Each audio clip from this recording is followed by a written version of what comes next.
Well, I think your number's low. First off, we know, and that's one of the things that motivated me to get involved in education more and more, is the fact that Idaho has a very high graduation rate, but the number of students that then go on to post-secondary education is considerably low, and those that do go on to post-secondary education need, too many of them need remediation when they get there. BSU has, I believe, 100 remedial courses this semester for students that are being retrained in skills and knowledge that they should have learned and mastered when they were in high school.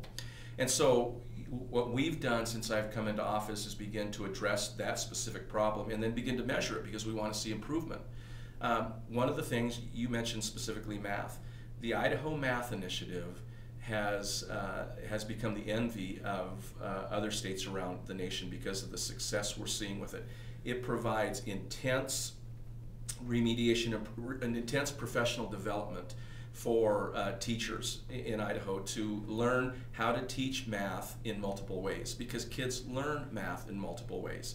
It provides instant, innovative remediation for students who struggle, and also innovative opportunities for students who excel. And it provides extra funding to help provide that remediation for students who struggle. And so the Math Initiative has been very, very successful. It was developed by experts who have spent years studying and analyzing teaching strategies and how students learn math. And here's kind of the nugget of it, is we know from studies that children learn math in a number of ways, but primarily 3 ways. But we've only taught 1 way. So we shouldn't be surprised that by the time students get to high school, only 1/3 of them are proficient in math and the rest need some form of remediation. Well, now at the earliest grades, teachers have been trained to teach math in multiple ways.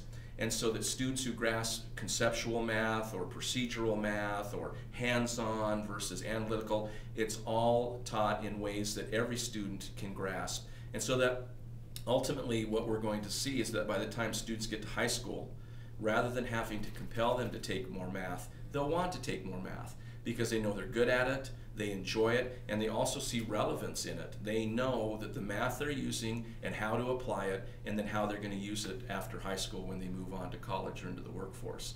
So we've taken this bull by the horns when it comes to math.